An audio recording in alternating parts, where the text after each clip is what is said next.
Hi. ಪ್ರತಿದಿನ ಸಾಮಾನ್ಯ ಜನರಿಗೆ ಈ ಕರೆಂಟನ್ನು ಕೊಂಡುಕೊಂಡು ಅದರಿಂದ ಬಿಲ್ ಕಟ್ಟಿ, ಯಾಕಂದರೆ ಪ್ರತಿ ಬಾರಿನೂ ಕರೆಂಟ್ ಬಿಲ್ಲನ್ನು ಏರಿಸ್ತಾ ಇರುವಂಥ ಸರ್ಕಾರ ಹಿಂದೆ ಮುಂದೆ ನೋಡಿದೆ. ಅದನ್ನು ಕೋಟಿ ಹೆಚ್ಚಿನ ಹಣ ಕೊಟ್ಟು ಅದನ್ನು ಪ್ರೈವೇಟ್ ಕಂಪ್ನಿಗಳಿಂದ ಖರೀದಿಸಿ ನಮಗೆ ಕೊಡುವಂಥ ಸರ್ಕಾರ ಏನಿದೆ. ಸೊ ಇದರಿಂದ ನಾವು ಮುಕ್ತಿ ಹೊಂದಬೇಕು ಅಂತಂದರೆ ಜಸ್ಟ್ ಒಂದು ಸಿಂಪಲ್ ಸೊಲ್ಯೂಷನ್ಸ್ ಇದೆ. ಏನಂತಂದರೆ ನಾವೇ ಖುದ್ದಾಗಿ ಈ ಒಂದು ವಿದ್ಯುತ್ತನ್ನು ನಾವು ಉತ್ಪತ್ತಿ ಮಾಡಿಕೊಂಡ್ರೆ, ಆಗ ಸೆಲ್ಫ್ ಡಿಪೆಂಡೆಂಟ್ ಆಗಿತ್ತು ಅಂತಂದರೆ ನಾವುಗಳು ಈ ಒಂದು ಪ್ರತಿ ತಿಂಗಳು ನಾವು ಕಟ್ಟುವಂಥ ಈ ಒಂದು ಹಣ ಏನಿದೆ ಈ ವಿದ್ಯುತ್ತಿಗೆ, ಅದರಿಂದ ನಾವು ಸಾವಿರಾರು ರೂಪಾಯಿ ಉಳಿಸ್ಬೋದು. ಜೊತೆಯಲ್ಲಿ ನಾವು ನಮ್ಮ ಮೇಲೆ ಡಿಪೆಂಡ್ ಆಗಿ ಸ್ವಂತ ಈ ಒಂದು ವಿದ್ಯುತ್ ನೋಡಿ, ನಮ್ಮ ಮನೆಯಲ್ಲಿ ಈ ಒಂದು 3 ಕಿಲೋವ್ಯಾಟ್ ಕೆಪಾಸಿಟಿಯ ಇದಕ್ಕೆ ಸಾಮಾನ್ಯವಾಗಿ ನಿಮ್ಮ ರೂಫ್ ಟಾಪಿನ ಮೇಲೆ, ಅಂದರೆ ನಿಮ್ಮ ಮನೆ ಮೇಲೆ ಒಂದು 15 ಅಡಿ ಜಾಗ ಇದೆ ಸಾಕು. ಈ ರೀತಿ ಕಂಬಗಳನ್ನು ಹಾಕಿ ಅದಕ್ಕೊಂದು ಫ್ರೇಮ್ ಮಾಡಿ ಅದರ ಮೇಲೆ ಈ ರೀತಿ ಈ ಪ್ಯಾನಲ್ಸನ್ನು 1, 2, 3, 4 ಮೇಲೆ ಒಂದು 5 ಪ್ಯಾನಲು, ಕೆಳಗಡೆ ಒಂದು 4 ಪ್ಯಾನಲನ್ನು ನಾವುಗಳು ಹಾಕಿ ಹೆಚ್ಚು ಕಡಿಮೆ ನಮ್ಮ ಮನೆಗೆ ಬೇಕಾದಂಥ ಒಂದು 3 ಕಿಲೋವ್ಯಾಟ್ ವಿದ್ಯುತ್ತನ್ನು ನಾವೇ ಉತ್ಪತ್ತಿ ಮಾಡ್ಕೊಳ್ತಾ ಇದ್ದೀವಿ. ಸೊ ಏನಕ್ಕೆ ಇದನ್ನು ತೋರಿಸ್ತಾ ಇದ್ದೀವಿ ಅಂತಂದರೆ, ದಿನಕ್ಕೆ ಮತ್ತೆ ನೋಡಿ ಈ ರೀತಿ ಮೇಲೆ ಉತ್ಪಾದಂಥ ವಿದ್ಯುತ್ ಏನಿದೆ ಈ ಒಂದು ಕೇಬಲ್ಗಳ ಮುಖಾಂತರ ನಮ್ಮ ಮನೆಗೆ ಕೆಳಗಡೆ ಹೋಗುತ್ತೆ. ಜೊತೆಯಲ್ಲಿ ಒಂದು ಬ್ಯಾಕಪ್ ಇರಲಿ ಅಂತ ನಾವು ಒಂದು ವಿಂಡ್ ಮಿಲ್ಗೆ ಆಪ್ಷನನ್ನು ಮಾಡಿದ್ದೀವಿ. ಸೊ ಈ ಒಂದು ಪೋಲ್ನಲ್ಲಿ ನೆಕ್ಸ್ಟ್ ಒಂದು ವಿಂಡ್ ಮಿಲ್ ಹಾಕಬೇಕು ಅಂತ ಪ್ಲ್ಯಾನಿಂಗ್ ಮಾಡಿದ್ದೀವಿ. ಸೊ ಈ ಒಂದು ವಿಂಡ್ ಮಿಲ್ಲಿಂದ ನಮಗೆ ಅಡಿಷ್ನಲ್ ಆಗಿ, ಯಾಕಂದರೆ ಈ ಸೋಲಾರಿಂದ ನಮಗೆ ಬೆಳಗ್ಗೆ ಹೊತ್ತು ಮಾತ್ರ ಬೆಳಗ್ಗೆ 6ರಿಂದ ಸಂಜೆ 6ರವರೆಗೆ ಕರೆಂಟ್ ಬರುತ್ತೆ. ಅದು ಯೂಸೇಜ್ ಆಗಿ ಹೆಚ್ಚಿನ ವಿದ್ಯುತ್ತು ಕೆಳಗಡೆ ಬ್ಯಾಟ್ರಿಗಳಲ್ಲಿ ಸ್ಟೋರ್ ಆಗುತ್ತೆ. ಸೊ ಅದು ರಾತ್ರಿ ಪೂರ್ತಿ ನಮಗೆ ಬ್ಯಾಟ್ರಿನಲ್ಲಿ ಜೋಡಿಸೋದನ್ನು ನಾವು ಅದನ್ನು ಉಪಯೋಗಿಸ್ತೀವಿ. ಜೊತೆಯಲ್ಲಿ ಹಾಟ್ ವಾಟರ್ಗೆ we are using this solar. ಈ ಒಂದು ವಾಟರ್ ಹೀಟ್ ಸಾಮಾನ್ಯವಾಗಿ ಎಲ್ಲರ ಮನೇಲಿ ಇರ್ತದೆ, ಸೋಲಾರು ವಾಟರ್ ಹೀಟ್ ಎಲ್ಲರ ಮನೇಲಿ ಹಾಕಿರ್ತಾರೆ. ಬಟ್ ಈ ಕರೆಂಟನ್ನು ಸೋಲಾರಿಂದ ಉತ್ಪತ್ತಿ ಮಾಡುವಂಥ ಪ್ಲ್ಯಾನು ತುಂಬ ಕಡಿಮೆ. ಸೊ ಈ ಒಂದು ನಿಮಗೆ ಹೆಚ್ಚು ಕಡಿಮೆ ಈ ಒಂದು 15 ಇದ್ದರೆ ಈ ರೀತಿ ಒಂದು 3 ಕಿಲೋವ್ಯಾಟ್ ಉತ್ಪತ್ತಿ ಮಾಡುವಂಥ ಪ್ಯಾನಲ್ಸನ್ನು ಹಾಕ್ಕೊಂಡ್ರೆ, ನೀವು ಕೇಳ್ಬೋದು ಇದಕ್ಕೆ ಅಂದಾಜು ವೆಚ್ಚ ಎಷ್ಟು ಬರುತ್ತೆ ಅಂತ. ಸಾಮಾನ್ಯವಾಗಿ ನೀವು ಒಂದು ಮನೆ ಕನೆಕ್ಷನ್ ತೊಗೊಳ್ಬೇಕು ಅಂದರೆ 80-90 1.25 ಲಕ್ಷ ಆಗುತ್ತೆ ಹೆಚ್ಚು ಕಡಿಮೆ. ಅದ್ರ ಜೊತೆಯಲ್ಲಿ ಒಂದು 75,000 ಹಾಕಿದ್ರೆ ಆಲ್ಮೋಸ್ಟ್ ಒಂದು 2 ಲಕ್ಷದ ಒಳಗಡೆ 2 lakhs ಇನ್ವೆಸ್ಟ್ಮೆಂಟ್ ಆಗುತ್ತೆ. ಬಟ್ ಟೋಟಲಿ ನೀವು ಇಂಡಿಪೆಂಡೆಂಟ್ ಆಗುತ್ತೆ, ಯಾವುದೇ ರೀತಿಯ ಮೇಂಟೆನೆನ್ಸ್ ಇಲ್ಲ. ಆ ಪ್ಯಾನಲ್ಗಳನ್ನು ಮೇಲೆ ಒಂಚೂರು ಗಲೀಜಾದಾಗ ಸೋಪ್ ಹಾಕಿ ತೊಳೆದ್ರೆ ಅಥವಾ ನೀರು ಬಿಟ್ಟರು ಆಯಿತು, ಯಾಕಂದರೆ ಡಸ್ಟ್ ಕೂತಾ ಇರ್ತದೆ. ನೀವು 15 ದಿವಸಕ್ಕೊಂದ್ಸತಿ ವಾರಕ್ಕೊಂದ್ಸತಿ ಈ ಒಂದು ಪ್ಯಾನಲ್ಗಳನ್ನು ಪೈಪಲ್ಲಿ ನೀರು ಬಿಟ್ಟು ವಾಶ್ ಮಾಡಿದ್ರೆ ಸಾಕು, ಯಾವುದೇ ರೀತಿಯ ಮೇಂಟೆನೆನ್ಸ್ ಇಲ್ಲ. ಒಂದು ಸತಿ ನೀವು ಇದೊಂದು 2 ಲಕ್ಷ ಇನ್ವೆಸ್ಟ್ಮೆಂಟ್ ಮಾಡಿ ನಿಮ್ಮ ರೂಫ್ ಟಾಪಲ್ಲಿ ಇದನ್ನು ಹಾಕಿ ಬಿಟ್ಟುಬಿಟ್ರೆ ನಿಮಗೆ ಪ್ರತಿ ತಿಂಗಳು ಬಿಲ್ ಕಟ್ಟುವಂಥ ಯಾವುದೇ ರೀತಿಯ ಸಮಸ್ಯೆ ಇರಲ್ಲ. ಜೊತೆಯಲ್ಲಿ ನಾವು ನೋಡಿ ಬಿಸಿನೀರಿಗೆ ಈ ಒಂದು ಬಿಸಿನೀರು ವಾಟರನ್ನು ಹಾಕ್ಕೊಂಡಿದ್ದೀವಿ. ಸೊ ಇದರಿಂದ ಏನು ಉಪಯೋಗ ಆಗುತ್ತೆ ಅಂತಂದರೆ, ಪ್ರತಿ ತಿಂಗಳು ನಾವು ಬಿಲ್ ಕಟ್ಟೋದನ್ನು ತಪ್ಪಿಸ್ಕೊಳ್ಬೋದು, ಒಂದು ಇಂಡಿಪೆಂಡೆಂಟ್ ಎನರ್ಜಿನ ಲಿಬ್ರೇಟ್ ಮಾಡ್ಕೊಳ್ಬೋದು. ಜೊತೆಯಲ್ಲಿ ಜಸ್ಟ್ ಪುಟ್ಟಿ ದಿಸ್ ಪೋಲ್ ಇದು ಮೇಲೆ ವಿಂಡ್ ಮಿಲ್ಲು 1 ಕಿಲೋವ್ಯಾಟ್ ವಿಂಡ್ ಮಿಲ್ನ ಹಾಕಬೇಕು ಅಂತ ನಾವು ಒಂದು ಇನ್ಸ್ಟಾಲೇಷನ್ ಮಾಡಿದ್ದೀವಿ. ಈಗ ಸದ್ಯಕ್ಕೆ ಅದು ನೆಕ್ಸ್ಟ್ ವೀಕಲ್ಲಿ ಆಗುತ್ತೆ. ನಾನು ನಿಮಗೆ ಅದ್ರ ಬಗ್ಗೆಯೂ ಸಹ ಮಾಹಿತಿನ ಕೊಡ್ತೀನಿ. ನೋಡಿ, ಒಂದು ಪ್ರತಿ ತಿಂಗಳು ನಾವು ಬಿಲ್ಲನ್ನು ತಪ್ಪಿಸ್ಕೊಳ್ಬೋದು. ಜೊತೆಯಲ್ಲಿ ಈಗ ಎಲೆಕ್ಟ್ರಿಕಲ್ ಬೈಕ್ಸ್ ಬಂದಿದೆ 20-25 ಸಾವಿರಕ್ಕೆ. ಆ ಬೈಕನ್ನು ಒಂದು ಮಡ್ಕೊಂಬಿಟ್ರೆ ಹೆಚ್ಚು ಕಡಿಮೆ ಸೈಕಲ್ಗಿಂತ ಸ್ವಲ್ಪ ಜಾಸ್ತಿ ಸ್ಪೀಡಲ್ಲಿ ಹೋಗುತ್ತೆ. ಅದು ನಿಮಗೆ ರಿಜಿಸ್ಟ್ರೇಷನ್ ಬೇಕಾಗಿಲ್ಲಂಥದ್ದಿಲ್ಲ. ಈ ಉತ್ಪತ್ತಿ ಆಗೋ ಒಂದು ಕರೆಂಟಿಂದ ನೀವು ಈ ಬೈಕನ್ನು ಎಲೆಕ್ಟ್ರಾನಿಕ್ ಬೈಕನ್ನು ಸಹ ಚಾರ್ಜ್ ಮಾಡ್ಕೊಳ್ಬೋದು. ನೀವು ಪೆಟ್ರೋಲ್ ಬಂಕ್ಗೆ ಹೋಗೋದು ತಪ್ಪೋಗುತ್ತೆ. ನಿಮ್ಮ ಮನೇಲಿ ಒಂದು ಬೈಕ್ ಇದ್ದರೆ ಇನ್ನೂ ಹೆಚ್ಚಿನ ಬೇಕು ಅಂತಂದರೆ ನೀವು ಬೇಕಾದ್ರೆ ಈ ಒಂದು ವಿಂಡ್ ಮಿಲ್ಲಿಂದ ಇನ್ನೂ ಹೆಚ್ಚಿನ ವಿದ್ಯುತ್ ತಯಾರು ಮಾಡ್ಕೊಳ್ಬೋದು. ಬಟ್ ಸದ್ಯಕ್ಕೆ ಒಂದು ಮನೆಗೆ ಈ ಒಂದು 3 ಕಿಲೋವ್ಯಾಟ್ ವಿದ್ಯುತ್ ಪ್ಯಾನಲ್ ನೀವು ಹಾಕೊಂಬಿಟ್ಟ ಅಂತಂದರೆ you will be totally independent. ಏನಕ್ಕೆ ಈ ವಿಚಾರ ಬರ್ತಾ ಇದೆ ಅಂತಂದರೆ, ಜಸ್ಟ್ ಟೆಲ್ ಯು ವಿಡಿಯೋ ಯಾಕೆ ಇದು ಅವಶ್ಯಕತೆ ಅಂತ ನಾನು ನಿಮಗೆ ಈ ವಿಡಿಯೋದಲ್ಲಿ ತೋರಿಸ್ತೀನಿ, ಬನ್ನಿ. ಹಾಯ್, ವೆಲ್ಕಮ್ ಟು ನಮ್ಮ ಈ ಒಂದು ದಿ ಟ್ರಯಲ್ ಅಡ್ವೊಕೇಟ್ ಜಗದೀಶ್ ಅನ್ನೋ ಚಾನಲ್ಗೆ ನಿಮ್ಮೆಲ್ಲರಿಗೂ ಸ್ವಾಗತ. ನೋಡಿದ್ರಲ್ಲ ಯಾವ ರೀತಿ ಕಡಿಮೆ ವೆಚ್ಚದಲ್ಲಿ ನಮ್ಮ ಸ್ವಂತ ಈ ಒಂದು ಸೋಲಾರ್ ನಿಂದ ಅಂದರೆ ಸೂರ್ಯನ ಕಿರಣದಿಂದ ಯಾವ ರೀತಿ ನಾವು ನಮ್ಮ ಮನೆಗೆ ಬೇಕಾದ ವಿದ್ಯುತ್ತನ್ನು ನಾವು ಹೇಗೆ ತಯಾರಿಸ್ಕೊಳ್ಬೋದು, ಯಾವ ರೀತಿ ಇಂಡಿಪೆಂಡೆಂಟ್ ಅಥವಾ ಸ್ವತಂತ್ರವಾಗಿ ನಾವು ಈ ಒಂದು ವಿದ್ಯುತ್ತನ್ನು ತಯಾರಿಸಿ ನಮ್ಮ ಮನೆಗೆ ಉಪಯೋಗಿಸುತ್ತಾ ಪ್ರತಿ ತಿಂಗಳು ಮತ್ತು ಪ್ರತಿ ಬಾರಿ ಈ ಏರಿಸುತ್ತಿರುವ ಈ ಒಂದು ವಿದ್ಯುತ್ ದರವನ್ನು ಯಾವ ರೀತಿ ನಾವು ಇದರಿಂದ ಲಾಭ ಪಡ್ಕೊಳ್ಬೋದು ಅಂತ ನಿಮಗೆ ಗೊತ್ತಾಗಿದೆ. ಬಟ್ ಒಂದು ಸಾಮಾನ್ಯವಾಗಿ ಕೇಳೋದೇನಂತಂದರೆ, ನಿಮಗೆಲ್ಲ ಗೊತ್ತಿರ್ಬೋದು, ಈ ಒಂದು ಬೆಂಗಳೂರು ಮತ್ತು ಇಡೀ ಕರ್ನಾಟಕಕ್ಕೆ ವಿದ್ಯುತ್ತನ್ನು ಸಪ್ಲೈ ಮಾಡಲು ನಾನಾ ಖಾಸಗಿ ಕಂಪನಿಗಳು ತಮ್ಮ ಸ್ಥಾವರಗಳನ್ನು ಅಥವಾ ಥರ್ಮಲ್ ವಿದ್ಯುತ್ ಅಂದರೆ ಥರ್ಮಲ್ ಅಂತಂದರೆ ಹೀಟಿಂದ ತಯಾರು ಮಾಡೋದು ಮತ್ತು ಅಣು ಸ್ಥಾವರಗಳನ್ನು ಹಾಕಿ ಕೈಗಾದಲ್ಲಿದೆ, ಮತ್ತು ಇಲ್ಲಿ ಹುಬ್ಳಿ ಗುಲ್ಬರ್ಗದಲ್ಲಿದೆ, ಮತ್ತು ರಾಯಚೂರು ಥರ್ಮಲ್ ಪ್ರಾಜೆಕ್ಟ್ಸ್ ಇದೆ, ಮಂಗಳೂರಿನಲ್ಲಿ ಇದೆ, ಅದಾನಿಯವ್ರದ್ದಿದೆ. ಈ ರೀತಿ ಪರಿಸರ ಈ ಥರ ಒಂದು ವಿದ್ಯುತ್ತನ್ನು ತಯಾರು ಮಾಡಬೇಕು ಅಂತಂದರೆ ಪ್ರೈವೇಟ್ ಅವ್ರಿಗೆ, ಫಾರ್ ಎಕ್ಸಾಂಪಲ್ ಈಗ ಉಡುಪಿನಲ್ಲಿ ಇರುವಂಥ ಈ ಒಂದು ಥರ್ಮಲ್ ಪ್ರಾಜೆಕ್ಟ್ ಏನಿದೆ, ಈಗ ಆ ಒಂದು ವಿದ್ಯುತ್ ಉತ್ಪಾದನೆ ಮಾಡಲಿಕ್ಕೆ ಸಾಕಷ್ಟು ಕೋಲ್ ಬೇಕಾಗುತ್ತೆ, ಅಂದರೆ ಹಿದ್ದಲು ಬೇಕಾಗುತ್ತೆ. ಅಂದರೆ ಆ ರೀತಿ ಪ್ರೈವೇಟ್ ಅವರಿಂದ ಸರ್ಕಾರ ಕೊಂಡುಕೊಂಡು ಆ ಪ್ರೈವೇಟ್ ಅವರು ವಿದ್ಯುತ್ ತಯಾರು ಮಾಡಲು ಸಾಕಷ್ಟು ಜಾಗ ಬೇಕಾಗುತ್ತೆ, ಸಾಕಷ್ಟು ಪರಿಸರ ಆಗುತ್ತೆ. ಉಡುಪಿನಲ್ಲಿ ಅದಿರೋದು ಸುತ್ತಮುತ್ತ ಇರೋ ಪರಿಸರ ಎಲ್ಲ ಸರ್ವನಾಶ ಆಗುತ್ತೆ.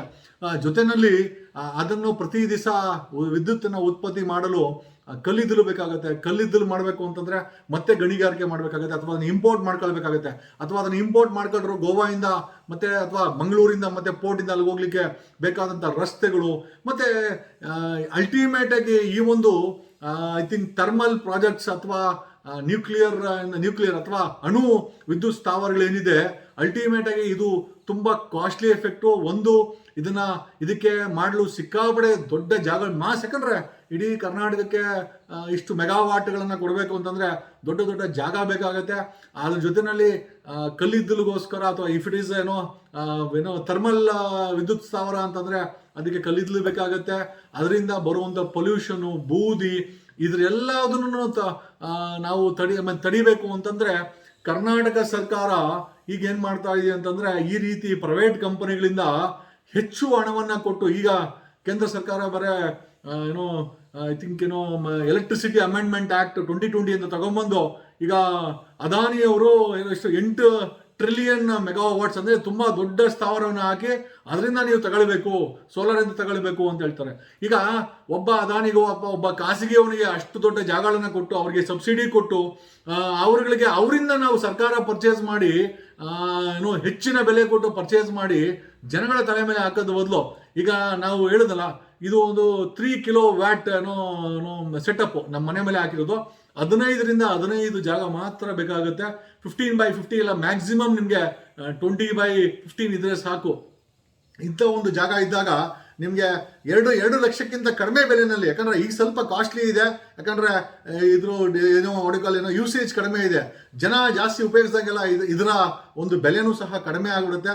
2 ಲಕ್ಷದ ಒಳಗಡೆ ನಿಮಗೆ ಹೆಚ್ಚು ಕಮ್ಮಿ ನಿಮಗೆ 6 ಬ್ಯಾಟ್ರೀಸು 6 mAh ಬ್ಯಾಟ್ರೀಸು, ಒಂದು ಇನ್ವರ್ಟರ್ ಬರುತ್ತೆ ಕೆಳಗಡೆ. ನಾನು ಅದನ್ನು ನಿಮಗೆ ತೋರಿಸ್ಲಿಕ್ಕಾಗಲಿಲ್ಲ.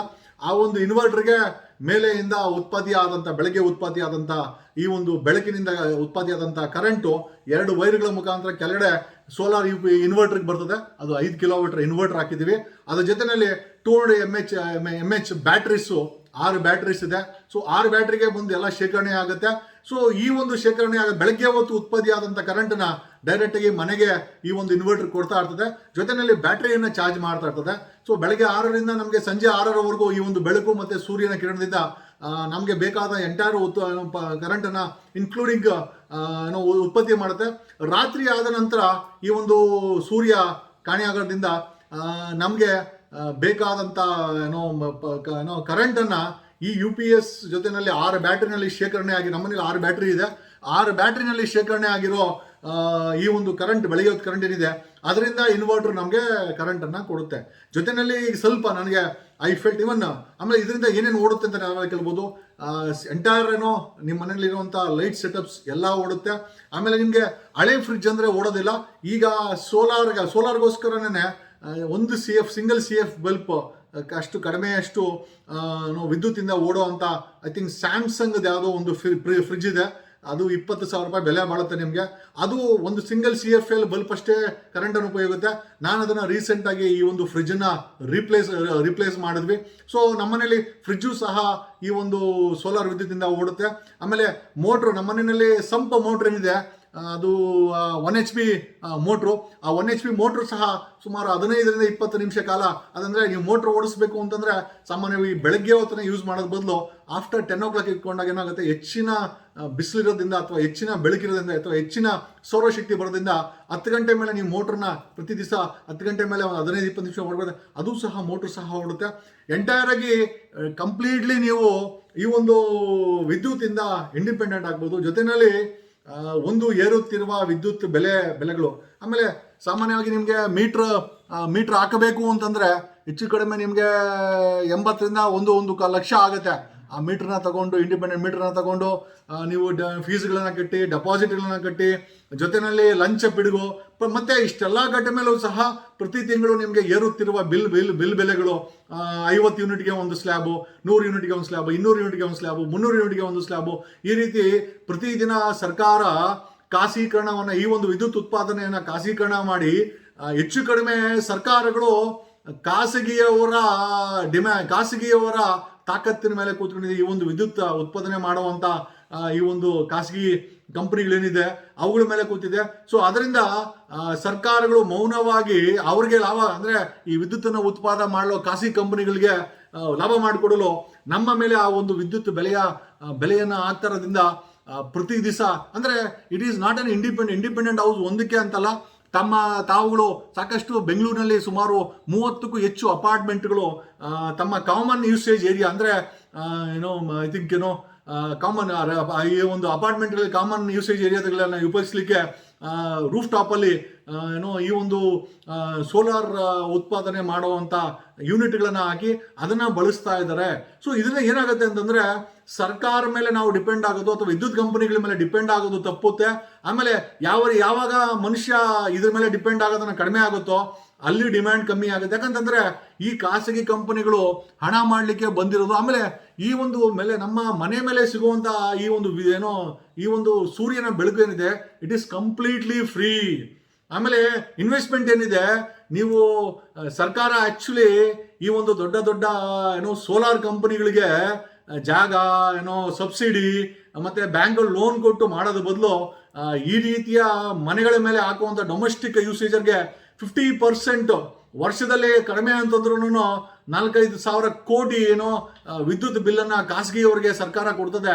ಒಂದು ವರ್ಷದ ಬಡ್ಜೆಟನ್ನು ಕರ್ನಾಟಕದ ಜನರಿಗೆ 50% ಸಬ್ಸಿಡಿ. ಇವಾಗ ನನ್ನ ಎಕ್ಸಾಂಪಲ್ 2 ಲಕ್ಷ ಇನ್ವೆಸ್ಟ್ಮೆಂಟ್ ಆಗುತ್ತೆ 3 ಕಿಲೋವ್ಯಾಟ್ ಮಾಡಲಿಕ್ಕೆ, 50% ಸಬ್ಸಿಡಿ ಕೊಡ್ತೀವಪ್ಪ ಅಂತ ಏನಾದರೂ ಸರ್ಕಾರ ಅನೌನ್ಸ್ ಮಾಡಿದ್ರೆ ಐ ಆಮ್ ಶ್ಯೂರ್ ಕರ್ನಾಟಕದ 90%ಗೂ ಹೆಚ್ಚು ಜನ 1-2-3 ವರ್ಷದಲ್ಲಿ ಈ ರೀತಿಯ ಸೋಲಾರ್ ಸ್ವಂತ ಸೋಲಾರ್ ಉತ್ಪತ್ತಿ ಮಾಡುವ ಘಟಕಗಳನ್ನು ಹಾಕ್ಕೊಂಡು, ಆಮೇಲೆ ಇದರಿಂದ ಯಾವುದೇ ರೀತಿಯ ಪೊಲ್ಯೂಷನ್ ಆಗಲ್ಲ, ನಿಮಗೆ ಯಾವುದೇ ರೀತಿಯ ಮೇಂಟೆನೆನ್ಸ್ ಇಲ್ಲ, ನಿಮಗೆ ಯಾವುದೇ ರೀತಿಯ ಪ್ರತಿ ತಿಂಗಳು ಬಿಲ್ ಕಟ್ಟಂಗಿಲ್ಲ, ಯಾರಿಗೂ ನಮಸ್ಕಾರ ಹಾಕಂಗಿಲ್ಲ. ಆಮೇಲೆ ಪ್ರತಿ ತಿಂಗಳು ಪ್ರತಿ ಬಾರಿ ವಿದ್ಯುತ್ ಬೆಲೆ ಏರಿಸಿದಾಗ ಅಯ್ಯೋ ಅಂತ ತಲೆ ಮೇಲೆ ಕುಟ್ಕೊಳಂಗಿಲ್ಲ. ಆಮೇಲೆ ಇದರಿಂದ ನೀವು ಮೋಟ್ರನ್ನ ಓಡಿಸ್ಬೋದು, ಎಂಟೈರ್ ಮನೆಯಲ್ಲಿರೋ ಲೈಟ್ಗಳನ್ನು ಓಡಿಸ್ಬೋದು, ಫ್ರಿಜ್ನ ಓಡಿಸ್ಬೋದು. ಒಂದೇನು ಅಂತಂದರೆ ಹೀಟಿಂಗ್, ಅಂದರೆ ನೀರನ್ನು ಕಾಯಿಸ್ಲಿಕ್ಕೆ ಆಗಲ್ಲ, ಯಾಕಂದರೆ 2 ಕಿಲೋವ್ಯಾಟ್ ಬರುತ್ತೆ, ನೀರು ಒಂದು ಕಾಯಿಸ್ಲಿಕ್ಕೆ ಆಗಲ್ಲ. ಅದು ಬಿಟ್ಟು ಎಲ್ಲ ಆಲ್ಮೋಸ್ಟ್ ಎವ್ರಿಥಿಂಗ್ ನೀವು ಈ ಒಂದು ವಿದ್ಯುತ್ತಿಂದ ಮಾಡ್ಬೋದು. ಜೊತೆಯಲ್ಲಿ ನಾನೊಂದು ಆಪ್ಷನನ್ನು ವಿಂಡ್ ಮಿಲ್ಗೆ ಆಪ್ಷನನ್ನು ಮಾಡಿದ್ದೀನಿ. ಸೊ ಆ ವಿಂಡ್ ಮಿಲ್ಲಿಂದ 1 ಕಿಲೋವ್ಯಾಟ್ ವಿಂಡ್ ಮಿಲ್ಲನ್ನು ಹಾಕಬೇಕು ಅಂತ, ಯಾಕಂದರೆ ನೈಟ್ ಹೊತ್ತು ಒಂಚೂರು ಬ್ಯಾಕಪ್ ಇರಲಿ ಅಂತ 1 ಕಿಲೋವ್ಯಾಟ್ ಹಾಕಿದ್ದೀನಿ. ಬೇಕಾದ್ರೆ ಅದು ಸ್ಟೇಜ್ ಬೈ ಸ್ಟೇಜ್ ನೀವು ಹಾಕೊಳ್ಬೋದು. ಸದ್ಯಕ್ಕೆ ನೀವು ಈ ರೀತಿ ಒಂದು 3 ಕಿಲೋವ್ಯಾಟ್ ಹಾಕೊಂಡ್ಬಿಟ್ರೆ ಐ ಆಮ್ ಶ್ಯೂರ್ ಅದು ಇಡೀ ನಿಮ್ಮ ಕುಟುಂಬಕ್ಕೆ, ಇಡೀ ನಿಮ್ಮ ಮನೆಗೆ 4ರಿಂದ 5 ಜನ ಇರುವಂಥ ಮನೆಗೆ ಇದು ಸಾಕಷ್ಟು ಐ ಥಿಂಕ್ ಉಪಯೋಗ ಆಗುತ್ತೆ. ಜೊತೆಯಲ್ಲಿ ಈ ರೀತಿ ಸರ್ಕಾರ ಪ್ರತಿ ಬಾರಿ 106 ಎಕರೆ ಜಮೀನುಗಳನ್ನು, ಕಾಡು ಪ್ರದೇಶಗಳನ್ನು ಈ ರೀತಿ ಖಾಸಗಿಯವರಿಗೆ ಕೊಟ್ಟು, ಆ ಖಾಸಗಿಯವರು ಅಲ್ಲಿ ಥರ್ಮಲ್ ಎಲೆಕ್ಟ್ರಿಸಿಟಿ ಪ್ರಾಜೆಕ್ಟ್ ಹಾಕಬೇಕು ಅಂತಂದರೆ ಅಲ್ಲಿ ಕಲ್ಲಿದ್ದಲು ತಗೊಂಬಂದು ದಿನ ಕಾಯಿಸಬೇಕು. ಅದರಿಂದ ಅಲ್ಲಿನ ಪರಿಸರ ನಾಶ, ಜಮೀನು ನಾಶ, ಕಾಡು ನಾಶ, ಮತ್ತು ಅದನ್ನು ಉತ್ಪತ್ತಿ ಮಾಡೋಕ್ಕೆ ಕದಲಿದ್ದಲು ಬೇರೆ ಕಡೆಯಿಂದ ತರಬೇಕು, ಅದನ್ನ ಅಲ್ಲಿ ತಂದು ಡೆಪಾಸಿಟ್ ಮಾಡಬೇಕು. ಜೊತೆಯಲ್ಲಿ ಈ ಕರೆಂಟನ್ನು ಟ್ರಾನ್ಸ್ಮಿಷನ್ ಮಾಡಲಿಕ್ಕೆ ಟ್ರಾನ್ಸ್ಮಿಷನ್ ಲೈನ್ಗಳನ್ನು ಹಾಕಬೇಕು. ಏರುತ್ತಿರುವ ಬೆಲೆಗಳು, ಆಮೇಲೆ ಕಲ್ಲಿದ್ದಲನ್ನು ಪರಿಸರವನ್ನು ನಾಶ ಮಾಡಿ ತಂದಲ್ಲಿ ನಾವು ಸುಡಬೇಕಾಗತ್ತೆ. ಇದನ್ನೆಲ್ಲದನ್ನು ಕಟ್ ಡೌನ್ ಮಾಡಲಿಕ್ಕೆ ರಾಜ್ಯ ಸರ್ಕಾರ ಏನಿಲ್ಲ, ಸಿಂಪಲ್ ಸೊಲ್ಯೂಷನ್ನು. ಈ ರೀತಿ ಸೋಲಾರ್ ಯೂನಿಟ್ ಹಾಕುವಂಥ ಜನಗಳಿಗೆ 50% ಕಡಿತ. Germany is the biggest beneficiary of renewable resources. ಇನ್ನೊಂದು 4-5 ವರ್ಷದಲ್ಲಿ ಕಂಪ್ಲೀಟಾಗಿ ಅವರು ಡೀಸೆಲ್ ಪೆಟ್ರೋಲ್ ವೆಹಿಕಲ್ಗಳನ್ನು ಬ್ಯಾನ್ ಮಾಡ್ತಾ ಇದ್ದಾರೆ, ಎಲೆಕ್ಟ್ರಿಸಿಟಿ ವೆಹಿಕಲ್ಗಳನ್ನು. ಯಾಕಂದರೆ ನೋಡಿ, ಜಸ್ಟ್ ಇಮ್ಯಾಜಿನ್ ಮಾಡ್ಕೊಳ್ಳಿ, ಇದು ಮನೆ ಮೇಲೆ ಆಯಿತು. ಈಗ ನಾವು ಫಾರ್ ಎಕ್ಸಾಂಪಲ್ ಸರ್ಕಾರಿ ಬಿಲ್ಡಿಂಗ್ಗಳು ಎಷ್ಟಿದೆ, ಅದು ಪೊಲೀಸ್ ಸ್ಟೇಷನ್ಸ್ ಆಗಿರ್ಬೋದು, ಪೋಸ್ಟ್ ಆಫೀಸ್ ಆಗಿರ್ಬೋದು, ಮುನ್ಸಿಪಾಲ್ಟಿಗಳಾಗಿರ್ಬೋದು, ವಿಧಾನಸೌಧ, ವಿಕಾಸಸೌಧ, ಸೆಕ್ರೆಟರಿಯೇಟು, ಈ ರೀತಿ. ಆಮೇಲೆ ಕೃಷಿ ಇಲಾಖೆ, ಸಾವಿರಾರು MS ಬಿಲ್ಡಿಂಗ್ ಅಂತಾರೆ, ಆ ಥರ ಬಿಲ್ಡಿಂಗ್ಗಳು. ಮತ್ತು ನಮ್ಮ ಇದರಲ್ಲಿ ಬೆಳಗಾಮಲ್ಲಿ ಇರೋಂಥ ಅದು ನಮ್ಮ ವಿಕಾಸಸೌಧ ಏನಿದೆ, ಈ ರೀತಿ ಸಾವಿರಾರು ಸರ್ಕಾರಿ ಬಿಲ್ಡಿಂಗ್ಗಳಿದೆ. ಇವುಗಳೆಲ್ಲ ವಿದ್ಯುತ್ತನ್ನು ಪರ್ಚೇಸ್ ಮಾಡ್ತಾ ಇದ್ದಾರೆ. ಅಲ್ಲಿ ಈ ಒಂದು ಸೋಲಾರ್ ಪ್ಲಾಂಟ್ಗಳನ್ನು ಹಾಕಿಬಿಟ್ರೆ, ಮತ್ತು ಮನೆಗಳಿಗೂ ಸಬ್ಸಿಡಿ ಕೊಟ್ಟು ಸರ್ಕಾರಿ ಬಿಲ್ಡಿಂಗ್ಗಳ ಮೇಲೆ ಇದನ್ನು ಹಾಕಿದ್ರೆ, ಆ ಬಿಲ್ಡಿಂಗ್ಗಳು ಬೆಳಗ್ಗೆ ಹೊತ್ತು ಮಾತ್ರ ಕೆಲಸ ಮಾಡೋದು, ಕಂಪ್ಯೂಟರ್ ಲೈಟ್ ಯೂಸ್ ಮಾಡ್ತಾರೆ ಹೊರತು ಮತ್ತೆ ಅದರ ಯೂಸೇಜನ್ನು ಅಷ್ಟೊಂದು ಇರೋದಿಲ್ಲ.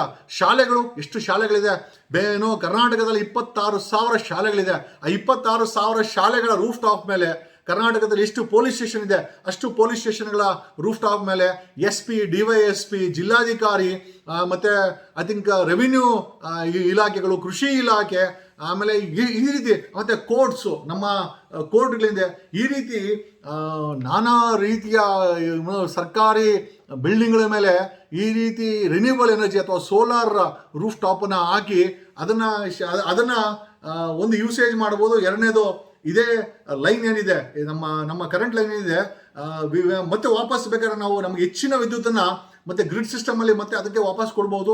ಅದನ್ನು ಬೇಕಾದ್ರೆ ಬೇರೆ ಮನೆಗಳಿಗೆ ಅದನ್ನು ಸಪ್ಲೈ ಮಾಡ್ಬೋದು. ಯಾಕಂದರೆ ನೋಡಿ, ನಮಗೆ ಈ ಒಂದು ಸೋಲಾರ್ ಅನ್ನೋದು ಈ ಒಂದು ಪರಿಸರದ ಕೃಪೆಯಿಂದ ನಮಗೆ ಫ್ರೀಯಾಗಿ ಸಿಗುವಂಥ ಒಂದು ಶಕ್ತಿ.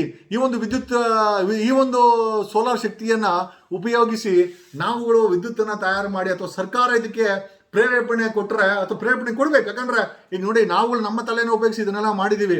ಇದನ್ನು ಕೊಟ್ಟರೆ ಯಾವ ಅದಾನಿ, ಯಾವ ಅಂಬಾನಿ, ಯಾವ ಸೌರಶಕ್ತಿ ಯೂನಿಟ್ಗಳಲ್ಲೂ ನಾವು ಸಾವಿರಾರು ಎಕರೆ ಜಮೀನುಗಳನ್ನು ಕೊಟ್ಟು ಅವ್ರ ಹತ್ರ ಪ್ಲ್ಯಾಂಟನ್ನು ಹಾಕಿಸಿ, ಕಲ್ಲಿದ್ದನ್ನು ತೆಗೆದು, ಕಾಡುಗಳನ್ನು ಕಡಿದು ಆ ಕಲ್ಲಿದ್ದನ್ನು ತೆಗೆದು, ಅಥವಾ ಅಣುಸ್ಥಾವರಗಳನ್ನು ಹಾಕಿ ಅದರಿಂದ ಬರುವಂಥ ಪೊಲ್ಯೂಷನ್ ಆಗಿರ್ಬೋದು, ಅದರಿಂದ ಬರೋದ ಈ ಒಂದು ಪರಿಸರದ ನಾಶ ಎಲ್ಲದನ್ನು ತಡೀಬೋದು. ಜೊತೆಯಲ್ಲಿ we also can help our self ಆರ್ಥಿಕವಾಗಿ. ಈಗ ನೋಡಿ, ನಮ್ಮ ಮನೆಯಲ್ಲಿ ಆಲ್ಮೋಸ್ಟ್ ಕರೆಂಟ್ ಬಿಲ್ಲು 0 ಬರ್ತಾ ಇದೆ. ಅಂದರೆ 0 ಅಂತಂದರೆ ಮಿನಿಮಮ್ ಚಾರ್ಜಸ್ ಮಾತ್ರ ಪೇ ಮಾಡ್ತಾ ಇದ್ದೀವಿ. ಸ್ವಲ್ಪ ದಿವಸ ಆದಮೇಲೆ I am planning to remove the KEB ಸಂಪೂರ್ಣವಾಗಿ ತೆಗೆದುಹಾಕಬೇಕು ಅಂತ ಪ್ಲ್ಯಾನನ್ನು ಮಾಡ್ತಾ ಇದ್ದೀವಿ. ನೋಡಿ, ಕರ್ನಾಟಕ ಸೆಲ್ಫ್ ಡಿಪೆಂಡೆಂಟ್ ಆಗಬೇಕು ಅಂತಂದರೆ, ವಿದ್ಯುತ್ತನ್ನು ಸೆಲ್ಫ್ ಡಿಪೆಂಡ್ ಆಗಬೇಕು ಅಂತಂದರೆ ಅದು ಖಾಸಗಿಯವ್ರಿಗೆ ದೊಡ್ಡ 500 ಎಕರೆ 1000 ಎಕರೆ ಕೊಟ್ಟು ಸರ್ಕಾರ ಸಬ್ಸಿಡಿಗಳನ್ನು ಕೊಟ್ಟು, ಲೋನ್ಗಳನ್ನು ಕೊಟ್ಟು, ಈ ರೀತಿ ವಿದ್ಯುತ್ ಉತ್ಪಾದಿಸುವ ಘಟಕಗಳನ್ನು ಹಾಕೋದ ಬದಲು ಅದು ಥರ್ಮಲ್ ವಿದ್ಯುತ್ ಘಟಕಗಳಾಗಿರ್ಬೋದು, ಅಥವಾ ಅಣು ವಿದ್ಯುತ್ ಸ್ಥಾವರಗಳೇ ಹಾಕೋದ ಬದಲು ಸಾರ್ವಜನಿಕರಿಗೆ ಸಬ್ಸಿಡಿ ಕೊಡ್ತೀವಿ ಅಂತ ಹೇಳ್ಬಿಟ್ರೆ, ಓನ್ಲಿ 50% ಸಬ್ಸಿಡಿ. ಒಂದು ಮನೆಗೆ 2 ಲಕ್ಷ ಆಗುತ್ತೆ. 50% ನಾವು ಕೊಡ್ತೀವಪ್ಪ, ಹಾಕೊಳ್ಳಿ ಅಂತಂದರೆ, ಇನ್ನು 5-6 ವರ್ಷದಲ್ಲಿ ಸಂಪೂರ್ಣವಾಗಿ ನಮ್ಮ ಮನೆಗಳು ಸೌರಶಕ್ತಿಯಿಂದ ಓಡಲಿಕ್ಕೆ ತಯಾರಾಗುತ್ತೆ. ಅದರಿಂದ ಈ ರೀತಿ ಘಟಕಗಳಿಂದ ಆಗುವಂಥ ಪೊಲ್ಯೂಷನ್ ಸಂಪೂರ್ಣವಾಗಿ ನಿಂತು ಹೋಗುತ್ತೆ. ನಮಗೆ ಯಾರ ಮೇಲೂ ಯಾವುದೇ ಒಂದು ಖಾಸಗಿ ಉತ್ಪಾದನಾ ಕೇಂದ್ರ ಮೇಲೆ ಡಿಪೆಂಡ್ ಆಗೋದನ್ನು ತಪ್ಪುತ್ತೆ. ಈ ಲೈನ್ಗಳನ್ನು ಹಾಕಲಿಕ್ಕೆ ಸಾವಿರಾರು ಕೋಟಿ ರೂಪಾಯಿ ಟ್ರಾನ್ಸ್ಮಿಷನ್ ಲೈನ್ಗಳನ್ನು ಹಾಕೋದು ತಪ್ಪುತ್ತೆ.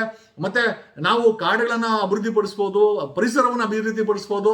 ಈ ರೀತಿ ಖಾಸಗಿಯವರು ವಿದ್ಯುತ್ ಉತ್ಪಾದನೆ ಅಂತ ಹೇಳಿ ಮಾಡುವಂಥ ಹಣಕ್ಕೆ ಬ್ರೇಕ್ ಹಾಕಬಹುದು. ಸರ್ಕಾರದ ಮೇಲೂ ಸಹ ಹೊರೆ ಕಮ್ಮಿ ಆಗುತ್ತೆ, ಸಾರ್ವಜನಿಕರ ಜೇಬು ಮೇಲೂ ಹೊರೆ ಕಮ್ಮಿ ಆಗುತ್ತೆ, ಸಾರ್ವಜನಿಕರಿಗೆ ಸೆಲ್ಫ್ ಇಂಡಿಪೆಂಡೆಂಟ್ ಆಗ್ತಾರೆ. ಜೊತೆಯಲ್ಲಿ ಮುಂದಿನ ಸಮಯದಲ್ಲಿ ಈ ರೀತಿ ಹೆಚ್ಚು ಸೋಲಾರಿಂದ ಉತ್ಪಾದನೆ ಆದಂಥ ಕರೆಂಟಿಂದ ಮುಂದಿನ ಬರುವ ಕೆಲವು ಸಮಯದಲ್ಲಿ 1-2 ವರ್ಷದಲ್ಲಿ 2 ವೀಲರ್ಸ್ ನಿಮಗೆ 20,000 ಕೊಟ್ಟರೆ ನಿಮಗೆ ಆರಾಮಾಗಿ 20-25 ಸಾವಿರಕ್ಕೆ ನಿಮಗೆ ಟೂ ವೀಲರ್ ಸಿಗುತ್ತೆ, ಈ ಬೈಕ್ಸ್ ಅಂತ ಹೇಳ್ತಾರೆ. ನೀವು ಈ ಬೈಕನ್ನು ಚಾರ್ಜ್ ಮಾಡಿಕೊಂಡು ಹೆಚ್ಚು ಕಡಿಮೆ ನಿಮಗೆ ಕೆಲಸಕ್ಕೆ ಮನೆಗೆ ಉಪಯೋಗಿಸ್ಬೋದು. ಆಮೇಲೆ ಅದು ಅಂದರೆ ಒಂದು 40 ಸ್ಪೀಡಲ್ಲಿ ಹೋಗುತ್ತೆ. ಒಂದು ನೀವು ಪೆಟ್ರೋಲ್ ಬಂಕಿಗೆ ಡೀಸೆಲ್ ಬಂಕಿಗೆ ಹೋಗೋದು ತಪ್ಪುತ್ತೆ. ಜೊತೆಯಲ್ಲಿ ಈ ಬೈಕು ಉಪಯೋಗಿಸೋದ್ರಿಂದ ನೀವು ನಿಮ್ಮದೇ ಆದಂಥ ಈ ಒಂದು ವಿದ್ಯುತ್ ಶಕ್ತಿಯನ್ನು ತಯಾರಿಸಿ ನೀವೇ ಅದನ್ನು ಚಾರ್ಜ್ ಮಾಡಿ ಪೆಟ್ರೋಲ್ ಮತ್ತು ಡೀಸೆಲ್ ಮೇಲೆ ಆ ಒಂದು ಡಿಮ್ಯಾಂಡ್ ನಿಂತು ಹೋಗುತ್ತೆ. ಸೊ ಈ ರೀತಿ ನಾವು ಸೋಲಾರ್ ಪ್ಯಾನಲ್ಗಳನ್ನು ಹಾಕಿ ಮಾಡೋದ್ರಿಂದ ನಾವು ಸಾಕಷ್ಟು ಮಟ್ಟದಲ್ಲಿ ಒಂದು ಸ್ವತಂತ್ರವಾಗಬಹುದು. ಸರ್ಕಾರ ಈ ರೀತಿ ದರವನ್ನು ಏರಿಸಿ ಜೇಬಿಗೆ ಕತ್ತರಿ ಆಗೋದು ತಪ್ಪಿಸ್ಬೋದು. ಖಾಸಗಿಯವರು ಈ ರೀತಿ ದೊಡ್ಡ ದೊಡ್ಡ ಉತ್ಪಾದನೆ ಪ್ಲಾಂಟ್ಗಳನ್ನು ಹಾಕಿ ನಮ್ಮ ಜೇಬಿಗೆ ಕತ್ತರಿ ಹಾಕೋದು ಅಥವಾ ಪರಿಸರ ನಾಶ ಆಗೋದು, ಅದರಿಂದ ನಮ್ಮ ಆರೋಗ್ಯದ ಎಲ್ಲದನ್ನು ನಾವು ಕಂಟ್ರೋಲ್ ಮಾಡಬಹುದು ಅಂತ ಈ ಮೂಲಕ ಹೇಳುತ್ತಾ, this is a very simple solution. ಹೇಗಿದ್ರು ನೀವುಗಳು ಒಂದು ಕನೆಕ್ಷನ್ ತಗೊಳ್ಬೇಕು ಅಂತಂದರೆ ಹೆಚ್ಚು ಕಡಿಮೆ ನೀವು 1.25 ಲಕ್ಷ ಸ್ಪೆಂಡ್ ಮಾಡಬೇಕಾಗತ್ತೆ. ಆ 1.25 ಲಕ್ಷ ಜೊತೆಗೆ ಇನ್ನೊಂದು 75,000 ಜೊತೆಲಿ ಹಾಕಿದ್ರೆ ಈ ರೀತಿಯ ಒಂದು ಯೂನಿಟ್ಗಳನ್ನು ನೀವು ನಿಮ್ಮ ಮನೆಗಳ ಮೇಲೆ ಇಂಡಿಪೆಂಡೆಂಟಾಗಿ ಹಾಕ್ಕೊಳ್ಬೋದು. ಇದಕ್ಕೆ ಯಾವುದೇ ರೀತಿಯ ಪರ್ಮಿಷನ್ಸ್ ಬೇಕಾಗಿಲ್ಲ, ಯಾವುದೇ ರೀತಿಯ this no regulatory on this. ನಿಮ್ಮ ಮನೆ ರೂಫ್ ಟಾಪ್ ಮೇಲೆ ಬರುವಂಥ ಸೌರ ವಿದ್ಯುತ್ತನ್ನು ತಾವು ತಯಾರಿ ಮಾಡಿಸ್ಕೊಂಡು ತಾವು ಉಪಯೋಗಿಸ್ಬೋದು ಅಂತ ಈ ಮೂಲಕ ಹೇಳುತ್ತಾ, ದಯಮಾಡಿ ಇನ್ನೂ ಹೆಚ್ಚಿನ ಜನ ಈ ಒಂದು ವಿಚಾರವನ್ನು ನೀವು ಯು ಶುಡ್ ಪ್ಲಾನ್ ಔಟ್. ನೀವು ಅಪಾರ್ಟ್ಮೆಂಟ್ಸಲ್ಲಿದ್ದರೆ ಕೊನೆಯ ಪಕ್ಷ ನಿಮ್ಮ ಅಪಾರ್ಟ್ಮೆಂಟ್ ಅಸೋಸಿಯೇಷನ್ ಸೇರಿಕೊಂಡು ಅಟ್ಲೀಸ್ಟ್ ಕಾಮನ್ ಇಯರ್ ಆಗಿ ಅಟ್ಲೀಸ್ಟ್ ಇದನ್ನು ಉಪಯೋಗಿಸ್ಲಿಕ್ಕೆ ನೀವು ಪ್ಲ್ಯಾನನ್ನು ಮಾಡಿದ್ರೆ ಎಷ್ಟೋ ಸಾವಿರಾರು ಕೋಟಿ ರೂಪಾಯಿ ಬಿಲ್ಗಳನ್ನು ನೀವು ಬಚಾವ್ ಮಾಡ್ಬೋದು.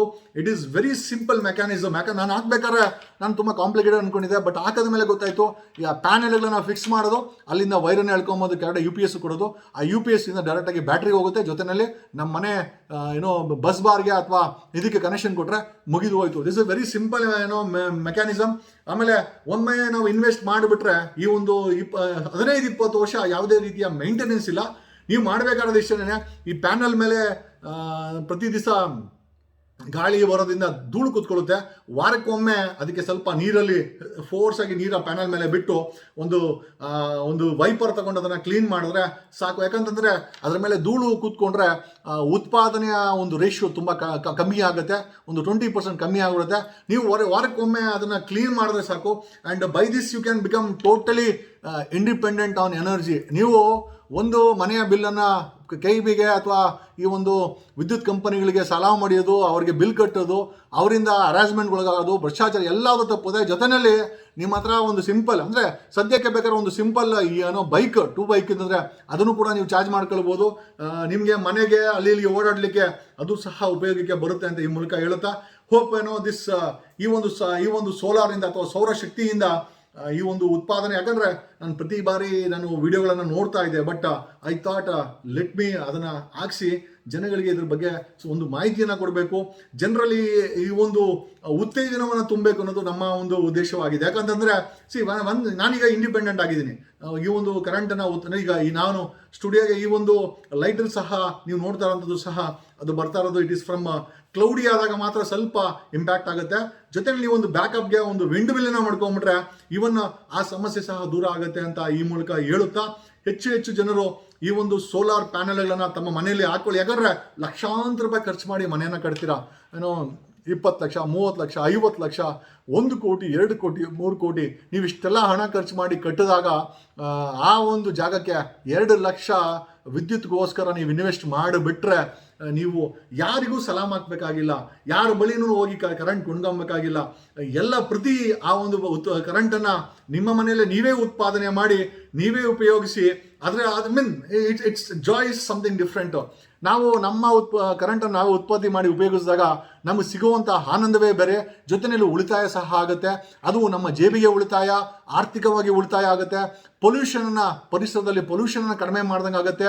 ಆಮೇಲೆ ಸರ್ಕಾರದ ಮೇಲೆ ಈ ಒಂದು ವಿದ್ಯುತ್ಗೋಸ್ಕರ ನಾವು ಹೊರೆಯಾಗುವಂಥ ಒಂದು ಪರಿಸ್ಥಿತಿ ಏನಿದೆ ಅದನ್ನು ಕಮ್ಮಿ ಮಾಡುತ್ತೆ ಅಂತ ಈ ಮುಖಾಂತರ ಹೇಳುತ್ತಾ, and I request you all, ನಿಮ್ಮೆಲ್ಲರಿಗೂ ಈ ಒಂದು ವಿದ್ಯುತ್ತನ್ನು ತಾವೇ ಉತ್ಪಾದನೆ ಮಾಡುವಂಥ ಈ ಒಂದು ಪ್ಯಾನಲ್ಸ್ಗಳು, ಯಾಕಂದರೆ ಗೂಗಲ್ ಮಾಡಿದ್ರೆ will find lot of suppliers ಇದ್ದಾರೆ ನಿಮಗೆ. ಆ್ಯಂಡ್ ಈ ಗೂಗಲ್ ಮಾಡಿದ್ರೆ ಸಾಕಷ್ಟು ಜನ ಸಿಗ್ತಾರೆ ನಿಮಗೆ. And 3 kilowatt is something 2 lakh plus or minus ಒಂದು 2,10,000 ಹಿಂದೆ ಮುಂದೆ ನಿಮಗೆ ಸಿಗ್ಬೋದು. 3 kilowatt enter setup including installation ನಿಮಗೆ 2 ಲಕ್ಷದಲ್ಲಿ ಆಗೋಗುತ್ತೆ.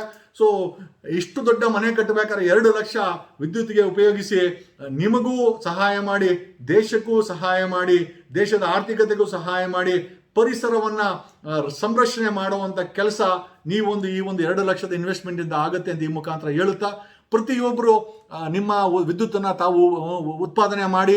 And this is one small example ನಾನು ನಿಮಗೆ ಕೊಡ್ತಾ ಇರೋದು ಅಂತ ಈ ಮೂಲಕ ಹೇಳುತ್ತಾ, ನಮ್ಮ ಚಾನಲ್ ನಿಮ್ಗೆ ಇಷ್ಟ ಆಗಿದ್ರೆ ದಯಮಾಡಿ ಸಬ್ಸ್ಕ್ರೈಬನ್ನು ಮಾಡಿ, ಅಲ್ಲೊಂದು ಬೆಲ್ ಬಟನ್ ಬರುತ್ತೆ, ದಯಮಾಡಿ ಪ್ರೆಸ್ ಮಾಡಿ ಅಂತ ಹೇಳುತ್ತಾ, ಹೋಪ್ ದಿಸ್ ಈ ಒಂದು ಸ್ವಂತ ಶಕ್ತಿಯಿಂದ ಸೌರಶಕ್ತಿಯಿಂದ ವಿದ್ಯುತ್ತನ್ನು ಉತ್ಪಾದನೆ ಮಾಡುವಂಥ ಈ ವಿಡಿಯೋ ನಿಮ್ಮೆಲ್ಲರಿಗೂ ಇಷ್ಟ ಆಗಿದ್ರೆ ದಯಮಾಡಿ ಕಮೆಂಟನ್ನು ಹಾಕಿ. You can also share this video. ಭಾರತದಲ್ಲಿ ಖಾಸಗೀಕರಣವನ್ನು ಎಲ್ಲ ಕ್ಷೇತ್ರದಲ್ಲೂ ಆಗ್ತಾ ಇದೆ, ವಿದ್ಯುತ್ ಕ್ಷೇತ್ರದಲ್ಲೂ ಆಗ್ತಾ ಇದೆ. ಅದರಿಂದ ಮುಂದಿನ ಬರುವ ದಿನಗಳಲ್ಲಿ ಮುಂದಿನ ಪೀಳಿಗೆಗೆ ಇದು ತುಂಬ ದೊಡ್ಡ ಮಾರಕ. ನಾವು ಇಂಡಿಪೆಂಡೆಂಟ್ ಆಗೋದು ತುಂಬ ಇಂಪಾರ್ಟೆಂಟು. ಯಾರ ಮೇಲೂ ಡಿಪೆಂಡ್ ಆಗಿರಬಾರ್ದು, ಅದು ಸರ್ಕಾರನೇ ಆಗಿರ್ಬೋದು ಅಥವಾ ಖಾಸಗಿಯವರ ಮೇಲೆ ಆಗಿರ್ಬೋದು ಅಂತ ಈ ಮೂಲಕ ಹೇಳುತ್ತಾ ಈ ಒಂದು ವಿಡಿಯೋನ ಮುಗಿಸ್ತಾ ಇದ್ದೀನಿ ಸ್ನೇಹಿತರೆ. ನಿಮ್ಮೆಲ್ಲರಿಗೂ ಧನ್ಯವಾದಗಳು. Thanks a lot.